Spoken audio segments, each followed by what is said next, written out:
Como é que um órfão sem dinheiro e conexões construiu a marca de relógios mais famosa do mundo, com muitos relógios Rolex tendo na sua história uma mistura de mistérios e segredos?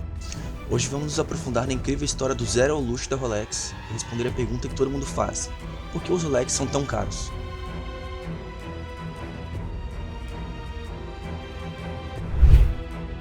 Wilsdorf nasceu em Kumbach, na Alemanha, em 22 de março de 1881, filho de Anna e Johann Daniel Wilsdorf.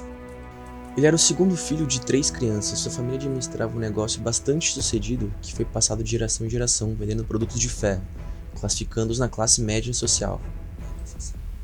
Infelizmente, sua mãe adoeceu nos anos seguintes e faleceu em 1892. Para piorar, um ano depois, seu pai também faleceu, deixando Hans órfão aos 12 anos de idade. Agora sob a custódia dos irmãos de sua mãe, seu tio decidiu imediatamente vender o negócio da família e usar parte do dinheiro para a educação deles, colocando os 3 em um internato prestigiado chamado Ernestone-Coburg, na Baviera, Alemanha. Hans odiava essa decisão desde o início e ficou deprimido enquanto morava na nova cidade. Hans era visto como um estranho e frequentemente era provocado por outros garotos por causa da sua religião. Para superar sua infância difícil, ele decidiu focar nos estudos. Conforme ele crescia, entendia que, mesmo que não gostasse da decisão de seus tios, ela se tornou um fator muito importante para o seu sucesso. Os nossos tios não foram indiferentes ao nosso destino. No entanto, a forma como me fizeram autossuficiente desde muito cedo me fez adquirir o hábito de cuidar dos meus bens e, olhando para trás, acredito que seja isso que muito do meu sucesso é devido. Hans gostava de ler livros e se tornou um estudante muito inteligente na escola. As matérias em que destacavam eram matemática e idiomas, onde aprendeu francês e inglês. Ele sempre foi curioso sobre viagens e sabia que os idiomas seriam muito úteis lá na frente, o que acabou desempenhando um grande papel em sua carreira. Durante a escola, ele se tornou amigo de um garoto suíço que lhe contava histórias sobre sua cidade natal, Le Châtelet, uma cidade localizada na Suíça, conhecida por sua longa história na indústria de relógios. Hans ficou muito intrigado com o lugar e queria conhecê-lo. Um dia, Hans cansou-se do seu estilo de vida e saiu da escola Alemanha para se mudar para Genebra, Suíça. Com 19 anos, arranjou um emprego como aprendiz em uma empresa internacional de exportação de joias. Essa empresa comprava pérolas de vários mercados, classificava, avaliava e embalava para vender aos joalheiros. Ele percebeu que a empresa não estava realmente criando nada, mas ainda assim estava lucrando muito. Lá ele mergulhou no aprendizado das táticas de negócio da empresa e estava ganhando um bom dinheiro para a sua idade. Um dia, Hans recebeu uma carta de seu amigo que lhe ofereceu um emprego em uma empresa chamada Kuno Korten. Kuno Korten era uma das maiores empresas de relógios de alta qualidade na época e exportava cerca de 1 milhão de francos suíços em relógios de bolso a cada ano. Eles também produziam alguns de seus próprios relógios do zero. Essa empresa bem conhecida estava sediada em La Chaux-de-Fonds, um lugar para onde ele... Mesmo que a empresa em que ele já estava trabalhando fosse melhor para ele, sua curiosidade pelo lugar e pelo negócio de relógios era mais forte. Portanto, em 1900, ele se mudou para La Chaux-de-Fonds para trabalhar nessa empresa. Ele foi contratado como correspondente e escritor em inglês, graças à sua habilidade de escrever e ler inglês que ele havia aprendido na escola. E recebia um salário mensal de 90 francos suíços. Ele também era responsável por dar corda em centenas de relógios de bolso todos os dias e verificar se estavam precisos. Ele adquiriu um enorme conhecimento sobre a fabricação de relógios e obteve muitos conhecimentos sobre como todos os tipos de relógio eram produzidos. No entanto, seu serviço lá foi interrompido. Ele teve que voltar para a Alemanha e servir no exército depois de apenas 2 anos na empresa. Depois de cumprir o serviço militar aos 22 anos, ele se mudou para Londres, Inglaterra, para trabalhar em outra empresa de relógios de alta qualidade. Lá ele era responsável por um papel maior e agora estava encarregado de aumentar as vendas. Durante os 2 anos em que ficou lá, ele conseguiu encontrar mais clientes para a empresa e aumentar as suas vendas ao longo do tempo. Naquela época, ele já estava pensando em construir seu próprio negócio de relógios e estava aprendendo tudo o que podia para aprimorar seus conhecimentos para seu futuro negócio. Durante esses anos, ele também conheceu sua futura esposa, Florence Francis, e eles se casaram pouco tempo depois. Um dia, Hans estava sentado do lado de fora com seu cunhado mais velho, Alfred James Davis, e conversavam sobre a vida e planos para o futuro. Hans disse a ele que se sentia confiante o suficiente para abrir seu próprio negócio de relógios, mas precisava de algum dinheiro. Alfred tinha um dinheiro e sabia o quanto Hans era apaixonado por relógios. Apesar de ser muito jovem, ele decidiu arriscar com um alemão e disse que o ajudaria no seu empreendimento e estava pronto para investir seu dinheiro. Eles apertaram as mãos e, em 1905, fundaram a Wilsdorf Davis Limited, que eventualmente se tornaria a Rolex alguns anos depois.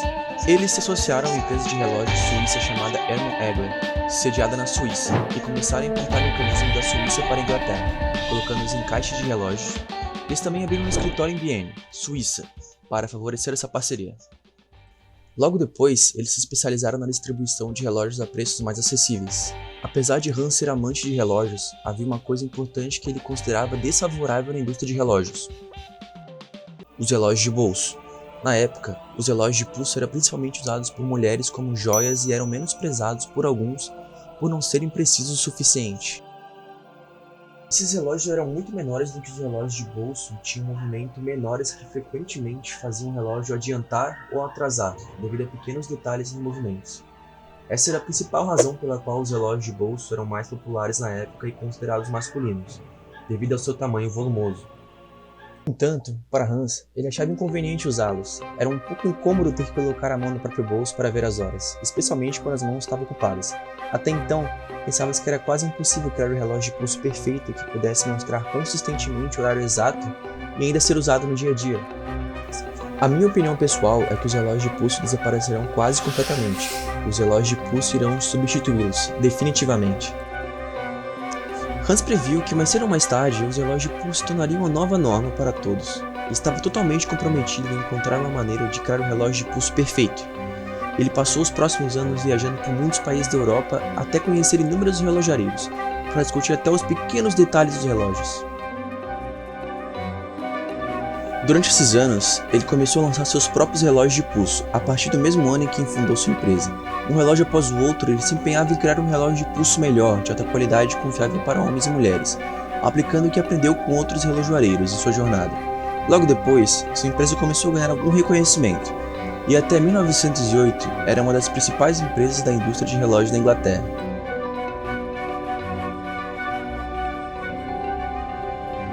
Até aquele momento, Hans queria mudar o nome de sua empresa para algo de alta classe, cativante e fácil de pronunciar, independentemente do idioma. Também precisava ser curto o suficiente para caber facilmente no mostrador do relógio. Ele passou muito tempo combinando 5 letras do alfabeto para criar algo, até que finalmente nasceu a marca Rolex. Ele imediatamente soube que era o nome perfeito, e alguns dias depois registrou o nome Rolex como marca registrada para a Wilsdorf Davis Limited em 1908. Durante os próximos anos, a Rolex foi conhecida por seus relógios de pulso de alta qualidade, e muitas pessoas ricas já estavam começando a usá-los. No entanto, não demorou muito depois que a Primeira Guerra Mundial começou e muitas empresas, incluindo fabricantes de relógios, estavam lutando para se manterem em atividade e, em alguns casos, tiveram que fechar, mas não a Rolex. A guerra apenas tornou a empresa de Hans mais famosa por causa de seus relógios de pulsos, já muito confiáveis. Muitos soldados receberam relógios Rolex em vez de relógios de bolso, pois eram muito mais fáceis e seguros de usar. Isso também os ajudou a coordenar melhor seus ataques devido à precisão e pontualidade dos relógios. Naquela época, a empresa havia crescido tanto que empregava 60 pessoas em 1914 e tinha grandes espaços de escritório abertos em Londres. Para aumentar sua credibilidade, a Rolex já havia ganhado a primeira classificação de cronômetro para relógios de pulso da Suíça, seguida por um certificado de classe A de precisão do Observatório Q de Londres. Isso tornou a marca mais confiável ainda para as pessoas comprarem. Mas nem tudo eram flores para Hans. Em 1914, os britânicos aplicaram um imposto de 33% para todas as empresas registradas na Grã-Bretanha, que estavam exportando mercadorias para outros países. Isso se tornou uma grande preocupação para Hans. Sabendo disso, ele mudou a sede da sua empresa de Londres para Bienne, na Suíça, para tentar fugir desses impostos. Outra razão para sua mudança foi por causa da Primeira Guerra Mundial. As pessoas da Grã-Bretanha começaram a desgostar dos alemães, e o nome Hans Wilsdorf era claramente alemão. Mesmo que ele tenha registrado a Rolex antes, ainda estava usando o nome Wilsdorf Davis na Inglaterra, o que era mal visto. Isso também fez com que ele mudasse o nome da empresa de Wilsdorf Davis Limited para Rolex Watch Corporation Limited, em 1915. Anos depois, Hans também registrou o famoso logotipo da Rolex, a coroa de 5 estrelas, que passou a ser implementada nos mostradores de seus relógios a partir de então. Em 1919, a Rolex Corporation transferiu sua sede principal de Bienne para Genebra, onde permanece até hoje. A partir deste momento, a empresa concentrou-se na fabricação dos movimentos dos relógios em Bienne e os transportava para Genebra, onde eles verificavam cuidadosamente os movimentos para garantir sua precisão, finalizando-os com seu design de alta classe e lançando seus produtos. É aqui, em Genebra, onde Hans ia com sua equipe para aprimorar a inovação técnica do relógio de pulso.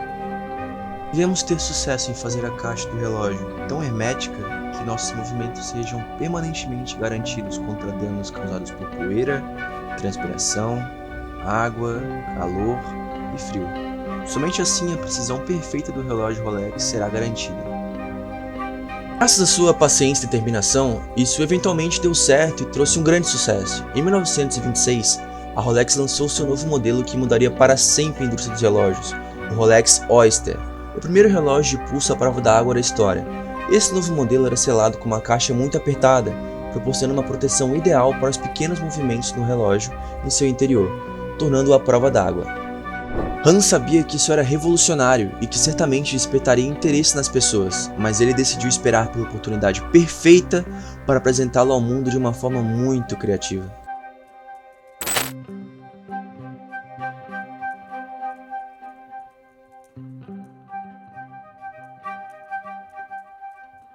Em 1927, Hans ouviu falar de uma mulher de Londres chamada Mercedes, que afirmava ser capaz de nadar através do Canal da Mancha, um corpo d'água de 20,5 milhas, que separava a Inglaterra e a França.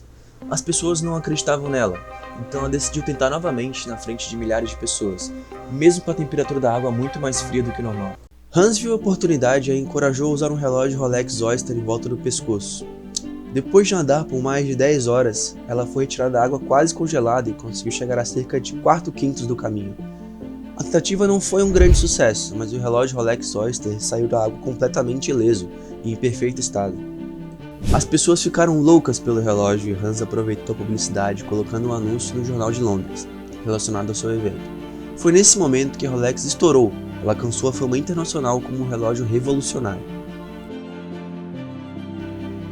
Para aumentar ainda mais a fama do Rolex, Hans também comercializou seu Rolex dentro de aquários com peixes reais nas vitrines de todas as revendedoras Rolex, para que as pessoas pudessem ver quando passassem por lá. Essa estratégia genial funcionou tão bem que as pessoas ficaram viciadas no produto. Nesse ponto, Hans decidiu investir pesadamente em marketing para a Rolex. Em 1928, ele trabalhou com a modelo britânica mais famosa da época, Evelyn Lane, para promover seus relógios, e é claro que havia fotos dela usando seu relógio de pulso dentro de um aquário. A publicidade de Hans não parou por aí. Em 1933, os relógios Rolex Oyster foram vistos novamente no jornal, dessa vez relacionados a um voo sobre o Monte Everest, no qual os membros da tripulação que estavam usando seus relógios ficaram muito satisfeitos ao ver que depois do voo, seus relógios ainda estavam 100% funcionais. Um grande exemplo da genialidade de marketing de Hans foi quando o piloto Malcolm Campbell estabeleceu um recorde de velocidade de cerca de 300 milhas por hora, usando seu Rolex em 1935. Hans pediu permissão para divulgar isso, e Malcolm aceitou sem aceitar nenhum pagamento em troca. A partir desse ponto, as pessoas começaram a perceber o Rolex não apenas como um simples relógio muito bem projetado de alta qualidade, mas também como um relógio confiável e técnico que qualquer um poderia usar no seu dia a dia. Apenas um ótimo marketing necessário para tornar uma empresa muito bem sucedida. Hans Wilsdorf.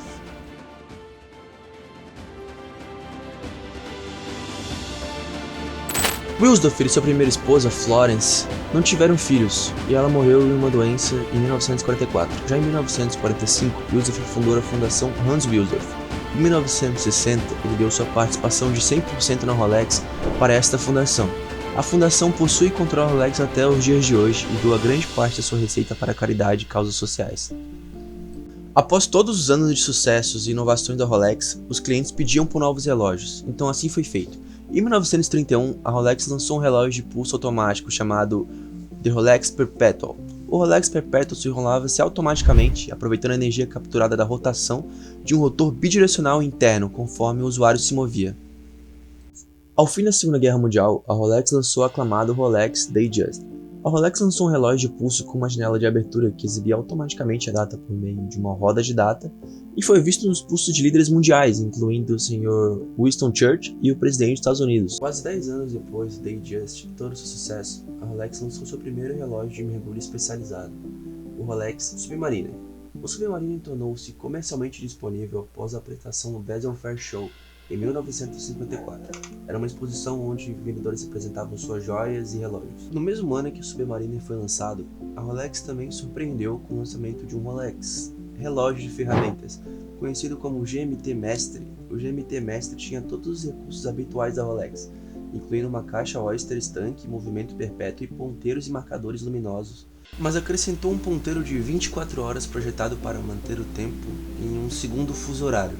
O GMT Master foi projetado para pilotos, navegadores e viajantes do mundo. A Rolex introduziu o modelo Day-Date em 1955, apresentando uma janela de abertura do dia da semana e uma janela de abertura da data.